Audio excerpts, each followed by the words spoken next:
सभी को मेरा नमस्कार। आज है 13 फरवरी। तो आज के वीडियो टॉपिक है daily current affairs. Daily current affairs का ये पार्ट कौन सा है? ये पार्ट है आपका 135, यानी 135वां पार्ट है डेली करंट अफेयर्स। सबसे पहले हम स्टार्ट करते हैं दिवस से, क्योंकि क्वेश्चन अब दिवस से कहीं आने लगे हैं। दिवस दे देगा, पूछ लेगा किस दिवस को, ये कौन सा दिवस मनाया जाता है, डेट दे देगा, पूछेगा कौन सा दिवस इस दिवस को मनाया जाता है। तो चलिए स्टार्ट करते हैं डेली करंट अफेयर्स। तो पहला क्वेश्चन की बात करते हैं, हाल ही में सियाचिन दिवस कब मनाया गया? क्वेश्चन पूछ रहा है सियाचिन दिवस, यानी सियाचिन दिवस आपको कब मनाया गया? तो आज है 13 फरवरी, आज ही के दिन सियाचिन दिवस मनाया जाता है।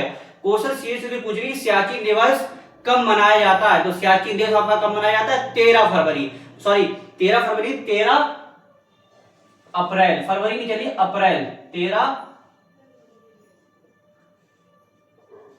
अप्रैल। तो आज है 13 अप्रैल, 13 अप्रैल। तो 13 अप्रैल को आपका सियाचिन दिवस मनाया जाता है, यानी हर साल 13 अप्रैल को आपका सियाचिन दिवस मनाया जाता है। तो याद रखिएगा 13 अप्रैल सियाचिन दिवस। नेक्स्ट है, खबरों में रही हॉन्गकॉन्ग 11GA किस देश द्वारा विकसित एक दूरी की बैसाल्टिक मिसाइल है? कैसी? एक दूरी की बैसाल्टिक मिसाइल। तो किस देश ने लॉन्च की है? ये उत्तर कोरिया। आपने सुना होगा उत्तर कोरिया के बारे में। तो उत्तर कोरिया की हम बात करते हैं, उत्तर कोरिया से अब क्या क्या पता होना चाहिए? उत्तर कोरिया से उसकी कैपिटल यानी कि राजधानी पता होना चाहिए, करेंसी यानी मुद्रा पता होना चाहिए। इतना तो आपको कंपलसरी है, हर देश के बारे में उसकी मुद्रा और करेंसी, यानी मुद्रा, करेंसी और राजधानी यानी कि कैपिटल। तो उत्तर कोरिया की बात करते हैं, कैपिटल इसकी प्योंगयांग, करेंसी है north Korean von, north Korean von. अच्छा, उत्तर कोरिया से मैं एक क्वेश्चन पूछते, राजदूत उत्तर कोरिया में भारत के वर्तमान में राजदूत कौन है? फिर से रिपीट करते हैं, आज की क्लास का पहला क्वेश्चन हो गया कि उत्तर कोरिया में भारत के वर्तमान में राजदूत कौन है। क्वेश्चन ऐसे पूछ लेगा कि वर्तमान में उत्तर कोरिया के राजदूत कौन है, 4 ऑप्शन दे देगा, एक ऑप्शन उसमें सही होगा तो आपको एक ऑप्शन में टिक लगाना है। तो उत्तर कोरिया के वर्तमान में राजदूत कौन है? नेक्स्ट है, किस पुरस्कार से सम्मानित प्रसिद्ध गायिका आशा भोसले का निधन हुआ? यानी कि किस पुरस्कार से सम्मानित है वो? आशा भोसले जी का अभी वर्तमान में निधन हुआ है।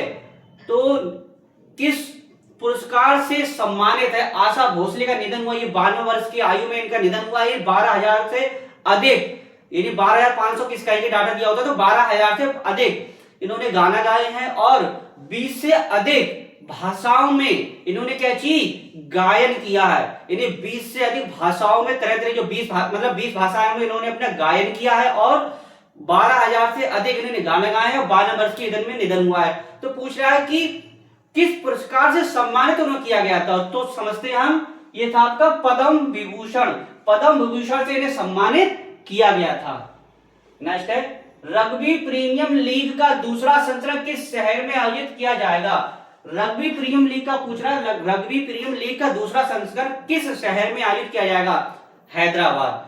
अब हैदराबाद जैसे ही आपने माइंड में क्लिक हुआ आपके, तो आपके माइंड में क्वेश्चन बनेगा कि हैदराबाद यूनेस्को क्रिएटिव सिटी में शामिल होने वाला भारत का पहला शहर है।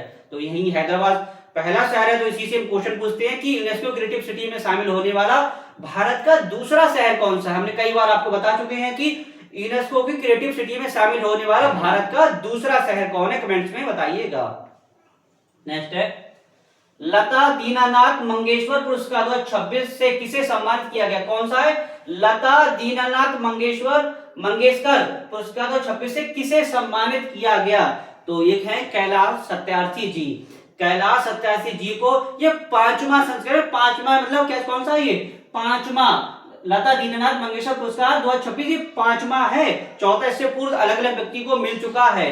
तो कौन? कैलाश सत्यार्थी जी। इन्होंने क्या किया? इन्होंने बहुत अच्छा काम किया, सोशल सेक्टर में बहुत अच्छा काम किया। इन्होंने बच्चों और महिलाओं, यानी कि बच्चों महिलाओं के ऊपर कई कार्यक्रम किए, ऐसे ऐसे काम किए हैं उनके, मतलब बच्चों के और महिलाओं के ऊपर, जो आने वाले समय के लिए बहुत ही जरूरी होगा और बहुत ही आगे विकास होगा। तो उन्होंने बच्चों महिलाओं के क्षेत्र में बहुत ही अच्छा काम किया है, तो उन्हें इसी उपलक्ष्य में यह पुरस्कार मिला है। ये 5वां मिला है, इससे पूर्व 4 अन्य व्यक्ति को मिल चुके हैं।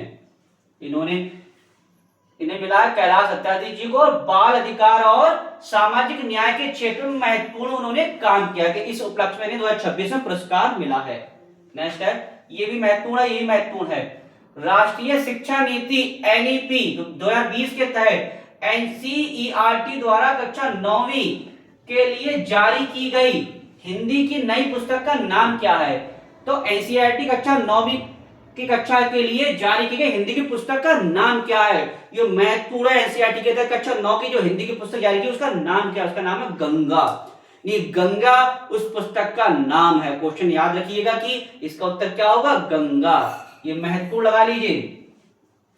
निजार अमेदी को किस देश का राष्ट्रपति नियुक्त किया गया? निजार अमेदी, ये महत्वपूर्ण क्वेश्चन है। ये भी निजार अमेदी को किस देश का राष्ट्रपति नियुक्त किया गया? क्वेश्चन पूछा निजार अमेदी को किस देश का राष्ट्रपति चुना गया? तो ईरान। अभी आपने ईरान, इजराइल, अमेरिका बहुत सुन रहे होंगे, तो ईरान का राष्ट्रपति चुना गया है, इसीलिए महत्वपूर्ण है इनके लिए ईरान का। अब ईरान से हम बात कर ले, ईरान की कैपिटल और करेंसी पता होना चाहिए। तो चलिए ईरान के बारे में समझते हैं। इसका उत्तर हो ईरान। जो निजार अमेदी ईरान के राष्ट्रपति बने, कैपिटल इसकी बगदाद, करेंसी ऐसी ईरानी दिनार। ईरान में एक पर्वत है जाग्रोस पर्वत, ये महत्वपूर्ण है। जाग्रोस पर्वत ईरान में, क्वेश्चन पूछ लेगा कि जाग्रोस पर्वत कहां है? ईरान, इजराइल दोनों ऑप्शन जरूर देगा, फिर अमेरिका देगा, कोई और दे देगा, तो कंफ्यूज मत होइएगा। कहां है ये आपका है, आपका ईरान में। कहां है? ईरान में जाग्रोस पर्वत। पीएमएस के निजार अमेदी, जो बता चुके हैं, निजार अमेदी पीएमएस के। 9वीं हिंद महासागर सम्मेलन निम्न में से किस देश में आयोजित की गई? यानी 9वीं हिंद महासागर सम्मेलन, क्वेश्चन पूछा 9वीं हिंद महासागर सम्मेलन निम्न में से किस देश में आयोजित की गई? उस देश का नाम बताया। मॉरिशस। तो मॉरिशस के बारे में समझते हैं हम। मॉरिशस की कैपिटल है इसकी पोर्ट लुइस। पोर्ट लुइस किसकी कैपिटल? क्वेश्चन से पूछ लिया कि मॉरिशस की कैपिटल क्या है, तो मॉरिशस की कैपिटल है पोर्ट लुइस। अब समझते हैं करेंसी यानी मुद्रा। मुद्रा क्या है इसकी? मॉरिशस रुपी। रुपी भी दे देगा कि कभी कभी मॉरिशस रुपी देगा। मॉरिशस के बारे में समझ लेते हैं। मॉरिशस क्या है? 12 मार्च 1968 को ब्रिटिश से आजादी मिली थी। यानी कि सोचिए, जो मॉरिशस देश है वो ब्रिटिश के अधीन था। जैसे अपना देश 15 अगस्त 1947 को ब्रिटिश हुकूमत से आजाद हुआ था, वैसे ही 12 मार्च 1968 को जो मॉरिशस है ब्रिटिश हुकूमत से आजाद हुआ था। तो क्वेश्चन ऐसे पूछ सकता है कि मॉरिशस ब्रिटिश हुकूमत से कब आजाद हुआ? तो मॉरिशस 12 मार्च 1968 को किससे ब्रिटिश हुकूमत से क्या चीज आजाद हुआ, फ्रीडम हुआ। नेक्स्ट एंड लास्ट क्वेश्चन है, भारत के आयुष शेट्टी ने चीन के निकम्बो में आयोजित बैडमिंटन एशिया चैंपियनशिप, यानी भारत, ये महत्वपूर्ण क्वेश्चन है, भारत के आयुष शेट्टी ने चीन के निकम्बो में आयोजित बैडमिंटन एशिया चैंपियनशिप में कौन सा पदक जीता? बैडमिंटन एशिया चैंपियनशिप में कौन सा पदक जीता है? ये बहुत ही महत्वपूर्ण, ये क्या चीज? ये रजत पदक जीता है।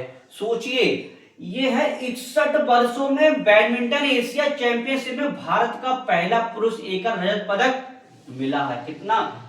यानी भारत का पहले, यानी 61 वर्षों में एशिया चैंपियनशिप में भारत का पहला पुरुष एकल रजत पदक मिला है, इसलिए महत्वपूर्ण है। तो डेली करंट अफेयर्स के आपके अच्छी क्वेश्चन हो गए। इसी के साथ में हमने बताया था कि आपकी पॉलिटी क्लासेस संडे को होगी, लेकिन किसी कारण नहीं हो पाई थी। ट्यूसडे नहीं, मंगलवार को, कल है मंगलवार, तो हम कल पॉलिटी क्लासेस के बारे में पूरा बताएंगे। अनुच्छेद मतलब 1773 से लेकर 1773 से लेकर 395 तक मोस्टली संभावना ये रहेगी एक ही क्लास में 1773 से लेकर अनुच्छेद 395 तक पूरा बताया जाए। शॉर्टली नोट्स के माध्यम समझाया गया, यानी पूरा डिटेल में शॉर्टली बताएंगे कि आपका परीक्षा में उत्तर भी मिल जाए, काम भी बन जाए और आपकी तैयारी भी अच्छी सी हो जाए। तो कल की क्लास आप मिस मत करिएगा। कल है मंगलवार, तो कल हम पॉलिटी क्लास अवश्य पढ़ाएंगे। कोशिश रहेगी एक ही क्लास में पूरा मैटर खत्म करने की, और शॉर्ट नोट्स के माध्यम से हम आपको समझाएंगे। इसमें आपका अभी होमगार्ड का जो पेपर होने वाला उसमें पॉलिटी क्लासेस के मोस्टली क्वेश्चन आने की संभावना होगी, क्योंकि शॉर्ट नोट्स के माध्यम से बताएंगे तो क्वेश्चन अधिक से अधिक हो जाएंगे। और पुलिस का एग्जाम भी होने वाला है, उसमें आपकी अच्छी तैयारी हो जाएगी। इसके साथ वीडियो समाप्त करते हैं, नेक्स्ट टॉपिक के साथ मिलेंगे। धन्यवाद।